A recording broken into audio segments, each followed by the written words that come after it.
ಓಂ ನಮೋ ಶ್ರೀ ಶಿವನಾಗ ಶಕ್ತಿಯೇ ನಮಃ. ಆತ್ಮೀಯ ಎಲ್ಲ ಯೂಟ್ಯೂಬ್ ವೀಕ್ಷಕರಿಗೂ ನನ್ನ ನಮಸ್ಕಾರಗಳು. ಇಂದಿನಿಂದ ನಾನು ಒಂದು ಕಥಾಸರಣಿಯನ್ನು ಪ್ರಾರಂಭ ಮಾಡ್ತಾ ಇದ್ದೇನೆ.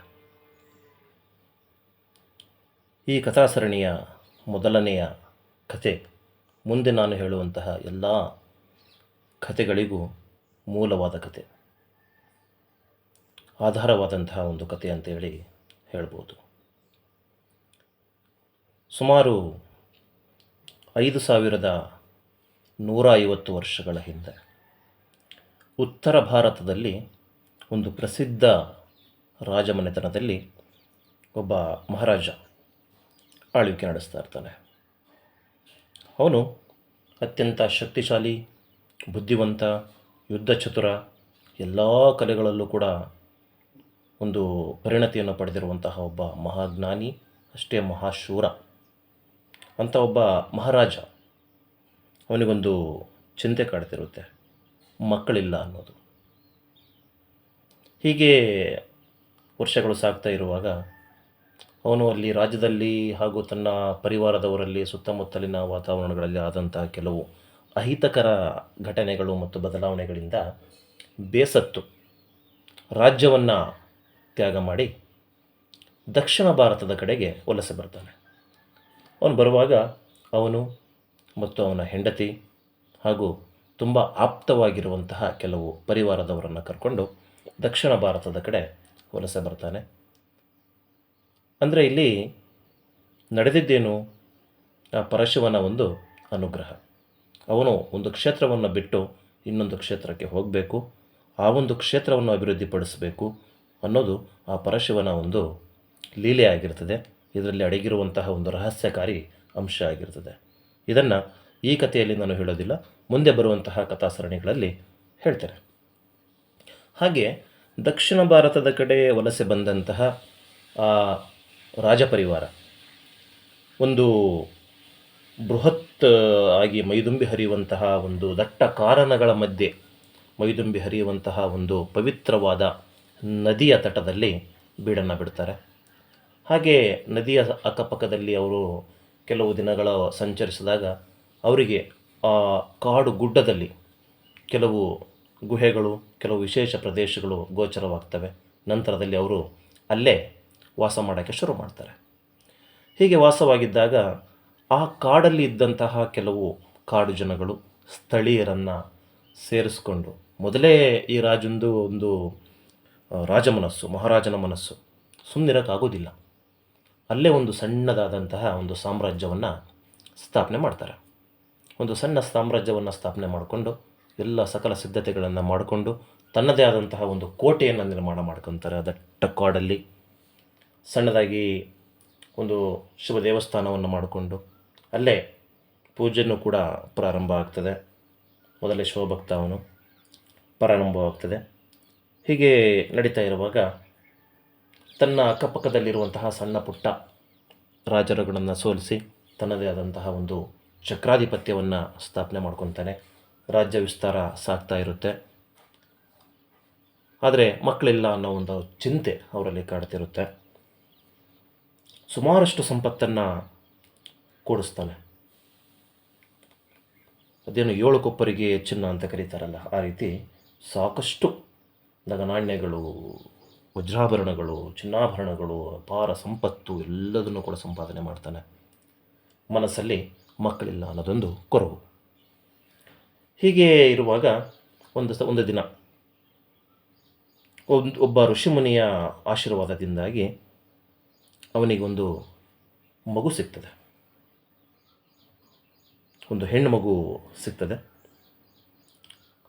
ಆ ಋಷಿಮುನಿಗಳು ಆ ಒಂದು ಅನಾಥವಾಗಿ ಬಿದ್ದಿರುವಂತಹ ಹೆಣ್ಣು ಮಗುವನ್ನು ತೋರಿಸಿ,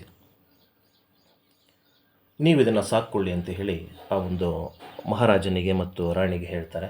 ಅವರು ಕೂಡ ಆ ಋಷಿಮುನಿಗಳ ಮಾತನ್ನು ಚಾಚು ತಪ್ಪದೆ ಒಪ್ಪಿಕೊಂಡು ಸಂಪೂರ್ಣ ಒಂದು ಖುಷಿಯಿಂದ ಒಂದು ಅರಮನೆಯಲ್ಲಿ ಒಂದು ಹಬ್ಬದ ವಾತಾವರಣವನ್ನು ಸೃಷ್ಟಿ ಮಾಡಿ ಆ ಮಗುವನ್ನು ಅರಮನೆಗೆ ತಗೊಂಬಂದು ತಮ್ಮ ಮಗು ಅಂತ ಹೇಳಿ ಸಾಕ್ಕೊಂತಾರೆ.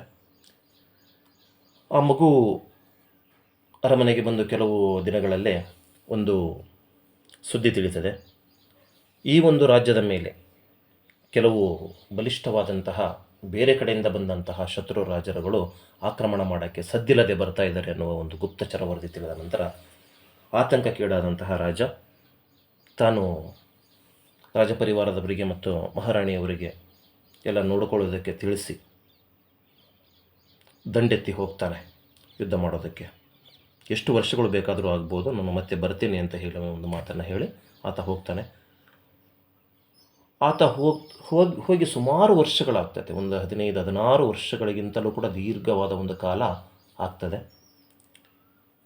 ಎಲ್ಲರನ್ನೂ ಗೆದ್ದು ಶತ್ರುಗಳನ್ನೆಲ್ಲ ಸೋಲಿಸಿ ಮತ್ತೆ ಹೊಸ ಹೊಸ ಭೂಪ್ರದೇಶಗಳನ್ನು ವಶಪಡಿಸಿಕೊಂಡು ತನ್ನ ಚಕ್ರಾಧಿಪತ್ಯವನ್ನು ವಿಸ್ತಾರ ಮಾಡಿ ವಿಜಯದುಂದುಬೆಯೊಂದಿಗೆ ವಿಜಯಲಕ್ಷ್ಮಿಯೊಂದಿಗೆ ಅವನು ಮತ್ತೆ ಸುಮಾರು ವರ್ಷಗಳ ನಂತರ ತನ್ನ ಸಾಮ್ರಾಜ್ಯಕ್ಕೆ ವಾಪಸ್ ಬರ್ತಾನೆ. ವಾಪಸ್ ಬಂದಾಗ ಅದೇ ರಾಜಪುರೋಹಿತರು ಅವರನ್ನು ಭೇಟಿಯಾಗ್ತಾರೆ. ಅಂದರೆ ಒಬ್ಬ ರಾಜ ಸುಮಾರು ವರ್ಷಗಳ ಕಾಲ ಹೊರಗೆ ಹೋದವನು ಮತ್ತೆ ಸಾಮ್ರಾಜ್ಯಕ್ಕೆ ಬರಬೇಕು ಅಂತಂದರೆ ಏಕಾಏಕಿ ಒಳಗೆ ಪ್ರವೇಶ ಬರೋಂಗಿಲ್ಲ.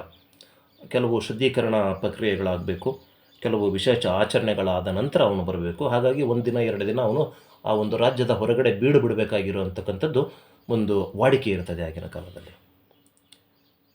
ಹೀಗೆ ಅವನು ಬಿಟ್ಟಿರ್ತಾನೆ. ರಾಜಪುರೋಹಿತರು ಬಂದು ನಾಳೆ ನಿಮ್ಮನ್ನು ನಾವು ಸಾಮ್ರಾಜ್ಯಕ್ಕೆ ಕರ್ಕೊಂಡು ಹೋಗ್ತೇವೆ ಅನ್ನುವ ಒಂದು ಸೂಚನೆಯನ್ನು ಕೊಟ್ಟು ಹೋಗ್ತಾರೆ. ಹೀಗೆ ಅವನಿಗೆ ಮತ್ತು ಸಾಮ್ರಾಜ್ಯದಲ್ಲಿ ಒಂದು ಅದ್ಧೂರಿಯ ಸ್ವಾಗತ ಸಿಗ್ತದೆ. ಆದರೆ ಈ 1-2 ದಿನಗಳ ಅಂತರದಲ್ಲಿ ಅವನ ಮನಸ್ಸು ವಿಚಲಿತ ಆಗಿರ್ತದೆ. ಏಕೆ ಅಂದರೆ ಸಂಸಾರದಲ್ಲಿ ಇದ್ದಂತಹ ಒಬ್ಬ ರಾಜ ಸುಮಾರು ವರ್ಷಗಳ ಕಾಲ ತನ್ನ ಒಂದು ಸಾಮ್ರಾಜ್ಯವನ್ನು ಬಿಟ್ಟು, ತನ್ನ ಹೆಂಡತಿ ಮಕ್ಕಳನ್ನ ಎಲ್ಲರನ್ನು ಬಿಟ್ಟು ಅವನು ದೂರ ಹೋಗಿರ್ತಾನೆ. ಬಂದಾಗ ಅವನು ಕುಟುಂಬವನ್ನು ಸೇರಬೇಕು ಅನ್ನೋ ಒಂದು ಆಸೆ ಜಾಸ್ತಿ ಇರುತ್ತದೆ ಅವನಿಗೆ.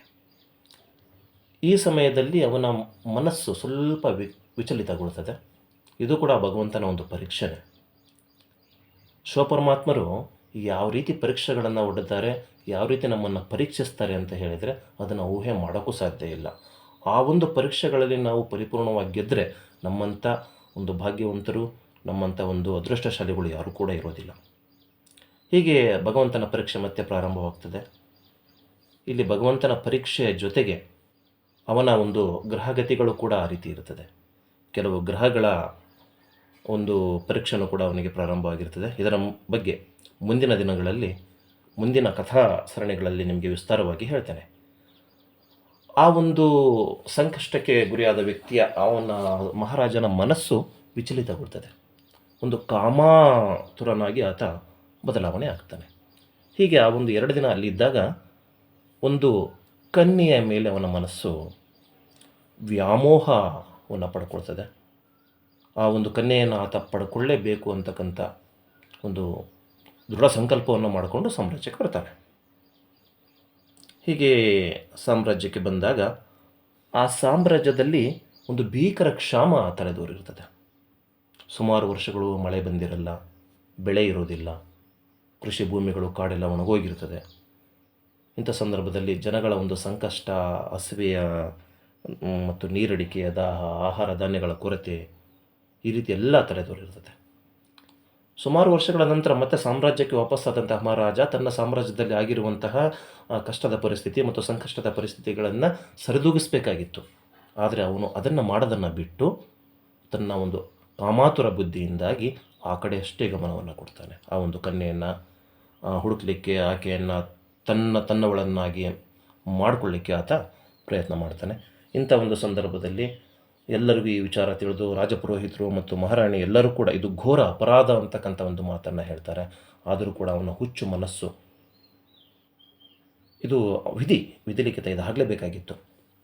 ಆದರೆ ಅವನು ಸ್ವಲ್ಪ ಆ ಒಂದು ಕ್ಷಣದಲ್ಲಿ ತನ್ನ ಒಂದು ಮನಸ್ಸನ್ನು ಸ್ಥಿಮಿತದಲ್ಲಿ ಇಟ್ಕೊಂಡು ಒಂದು ಉತ್ತಮ ರೀತಿಯಲ್ಲಿ ಯೋಚನೆ ಮಾಡಿದ್ದಿದ್ರೆ ಈ ಘಟನೆ ನಡೀತಿರಲಿಲ್ಲ.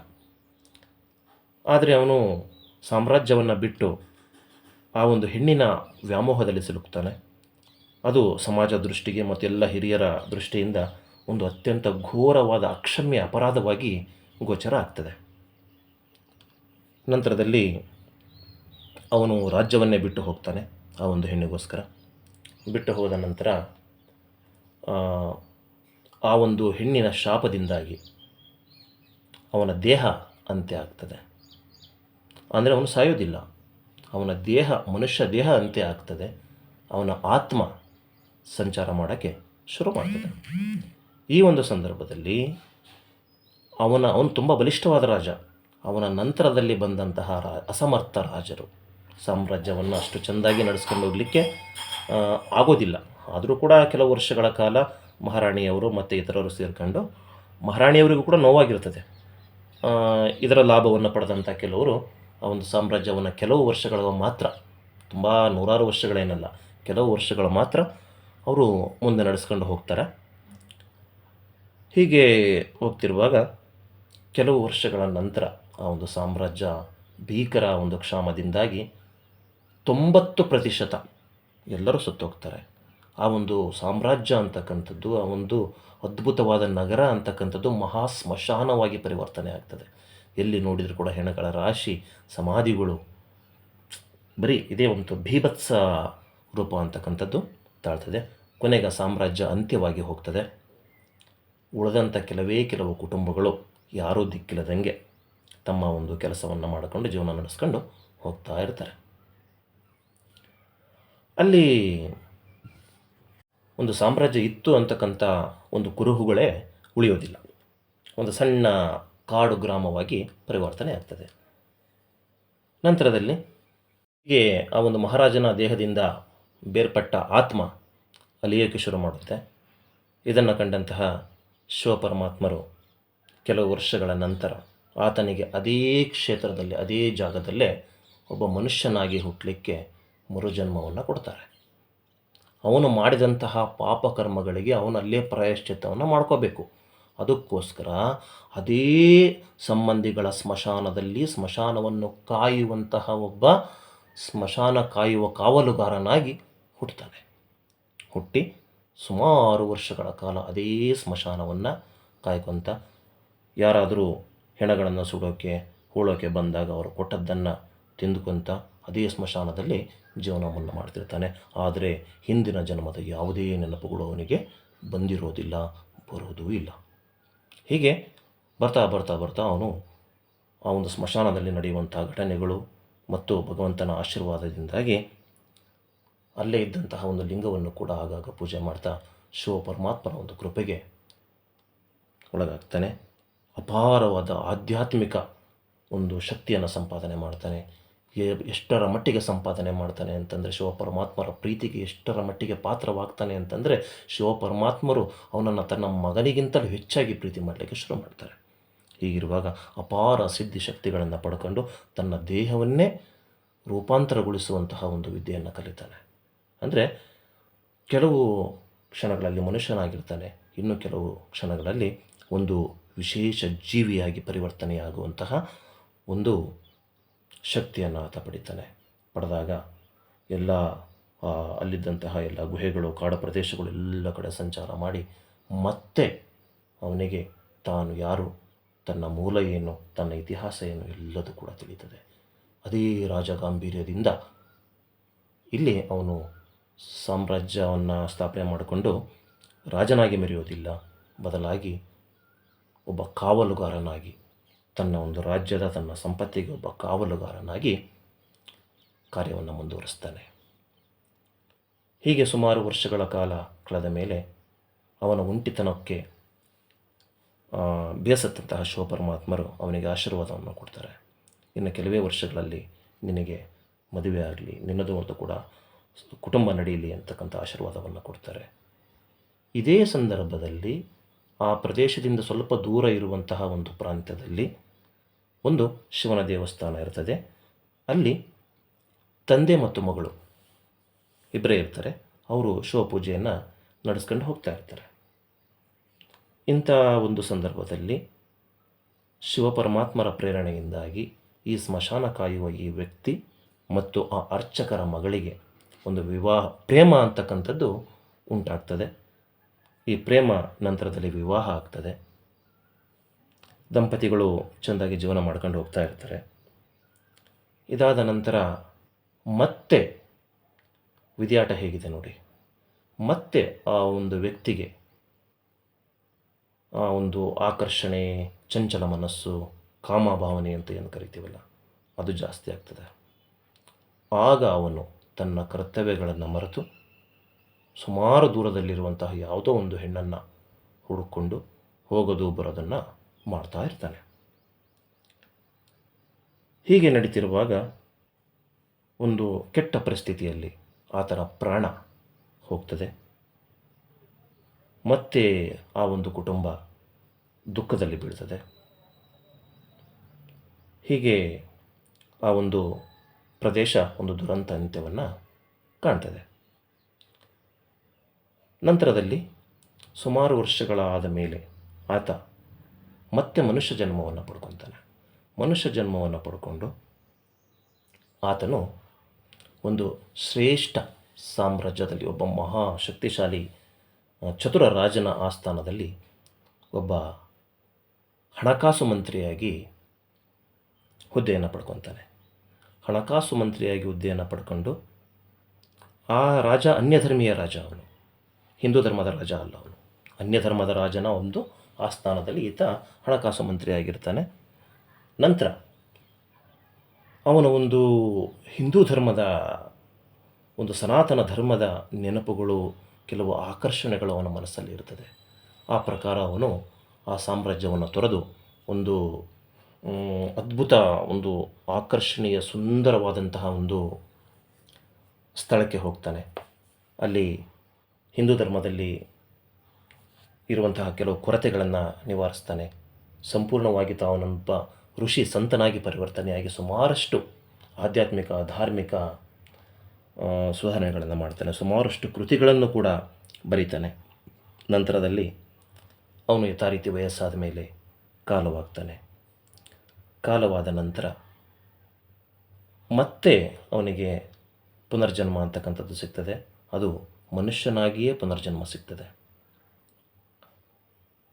ಆದರೆ ಆ ಒಂದು ಮನುಷ್ಯನಾದ ಜನ್ಮದಲ್ಲಿ ಅವನೊಬ್ಬ ದೊಡ್ಡ ಜಮೀನ್ದಾರನ ಮಗನಾಗಿ ಹುಟ್ಟಿದ್ದಾನೆ. ಅಹಂಕಾರ, ದರ್ಪ ಹುಟ್ಟುತ್ತಾನೆ ಬಂದಿರುತ್ತೆ. ದಬ್ಬಾಳಿಕೆ, ದೌರ್ಜನ್ಯ, ಅಲ್ಲೂ ಕೂಡ ಅವನ ಒಂದು ಕಾಮಭಾವನೆ ಅಂತಕ್ಕಂಥದ್ದು ಮತ್ತೆ ಪ್ರಕಟವಾಗ್ತದೆ. ಹೆಣ್ಣು ಮಕ್ಕಳ ಮೇಲೆ ದೌರ್ಜನ್ಯಗಳು, ಎಲ್ಲರೂ ಕೂಡ ನನ್ನ ದಾಸರಾಗಿರಬೇಕು ಅನ್ನೋ ಒಂದು ಭಾವನೆ ಅವನಲ್ಲಿ ತುಂಬಿ ತುಳುಕ್ತಿರುತ್ತೆ. ಇಂಥ ಸಂದರ್ಭದಲ್ಲಿ ಕೆಲವು ದೈವಗಳು ಅವನಿಗೆ ಪರೋಕ್ಷವಾಗಿ ಕೆಲವು ಸೂಚನೆಗಳನ್ನು ಕೊಡಲಿಕ್ಕೆ ಪ್ರಾರಂಭ ಮಾಡ್ತಾರೆ. ಯಾವ ದೈವಗಳ ಸೂಚನೆಗಳನ್ನು ಕೂಡ ಪಡ್ಕೊಳ್ದಂಗೆ ಅವನು ಅಹಮ್ಮಿನಿಂದ ಜೀವನವನ್ನು ಸಾಗಿಸಿ ಸುಮಾರು ಇಳಿವಯಸ್ಸು ಸಮೀಪ ಆಗೋದ್ರೊಳಗೆ ಒಂದು ಭೀಕರ ಕಾಯಿಲೆಗೆ ತುತ್ತಾಗಿ ಅವನು ಸತ್ತು ಹೋಗ್ತಾನೆ. ಆ ಜನ್ಮದಲ್ಲಿ ಸಾವಾದ ನಂತರ ಮತ್ತೆ ಮುಂದಿನ ಜನ್ಮದಲ್ಲಿ ಒಂದು ಸರೀಸೃಪ ಜೀವಿಯಾಗಿ ಹುಟ್ಟುತ್ತಾನೆ. ಹುಟ್ಟಿದ ನಂತರ ಅವನಿಗೆ ಮತ್ತೆ ಎಲ್ಲ ನೆನಪುಗಳು ಮರುಕಳಿಸಬೇಕು ಹಾಗೂ ಮತ್ತೆ ಅವನು ಧರ್ಮ ಮಾರ್ಗದಲ್ಲಿ ನಡೀಬೇಕು ಅನ್ನೋದ್ರೊಳಗಾಗಿ ಒಂದು ದುರದೃಷ್ಟದ ಸಂದರ್ಭದಲ್ಲಿ ಅವನ ತಲೆಗೆ ಪೆಟ್ಟಾಗ್ತದೆ. ತಲೆಗೆ ಪೆಟ್ಟಾಗಿ ಅರೆಹುಚ್ಚನಂತೆ ಆಗ್ತಾನೆ. ಅಂದರೆ ಮನುಷ್ಯ ಅಲ್ಲ, ಬೇರೆ ಜೀವಿಯ ರೂಪದಲ್ಲಿರುವವನು ಒಂದು ಅರೆಹುಚ್ಚನಂತೆ ಆಗ್ತಾನೆ. ನಂತರದಲ್ಲಿ ಅಲ್ಲಿಂದ ಬೇರೆ ಕಡೆ ವಲಸೆ ಹೋಗ್ತಾರೆ. ಮತ್ತೆ ಸಾವಾಗುತ್ತೆ. ಮತ್ತೆ ಅವನು ಮನುಷ್ಯ ಜನ್ಮದಲ್ಲಿ ಹುಟ್ಟುತ್ತಾರೆ. ಮನುಷ್ಯ ಜನ್ಮದಲ್ಲಿ ಹುಟ್ಟಿದಾಗ ಅವನ ಜೀವನ ಯಾವ ರೀತಿ ಇತ್ತು, ಏನಾಯಿತು ಅಂತಕ್ಕಂಥದ್ದನ್ನು ಮುಂದಿನ ಕಥೆಗಳಲ್ಲಿ ಒಂದು ವಿವರವಾಗಿ ತಿಳ್ಕೊಳ್ಳುವಂಥ ಪ್ರಯತ್ನವನ್ನು ಮಾಡೋಣ. ಇಲ್ಲಿವರೆಗೂ ಸುದೀರ್ಘವಾದ ಈ ಒಂದು ಕಥೆಯನ್ನು ತಾಳ್ಮೆಯಿಂದ ಕೇಳಿದ ನಿಮ್ಮ ಎಲ್ಲರಿಗೂ ಕೂಡ ಆ ಒಂದು ಶಿವಪರಮಾತ್ಮರ ಕೃಪೆ ಅಂತಕ್ಕಂಥದ್ದು ಸಿಗಲಿ. ನಿಮಗೆಲ್ಲರಿಗೂ ಭಗವಂತನ ಆಶೀರ್ವಾದ ದೊರೆಯಲಿ. ನಿಮ್ಮ ಎಲ್ಲ ಕಷ್ಟ ನಷ್ಟಗಳು ಪರಿಹಾರ ಆಗಲಿ ಅಂತೇಳಿ ಪರಮಾತ್ಮರಲ್ಲಿ ಬೇಡ್ಕೊಳ್ತಾ ಈ ದಿನದ ಕಥೆಯನ್ನು ಮುಗಿಸ್ತಾ ಇದ್ದೇನೆ. ಎಲ್ಲರಿಗೂ ಧನ್ಯವಾದಗಳು. ಓಂ ನಮೋ ಶ್ರೀ ಶಿವನಾಗಶಕ್ತಿಯೇ ನಮಃ.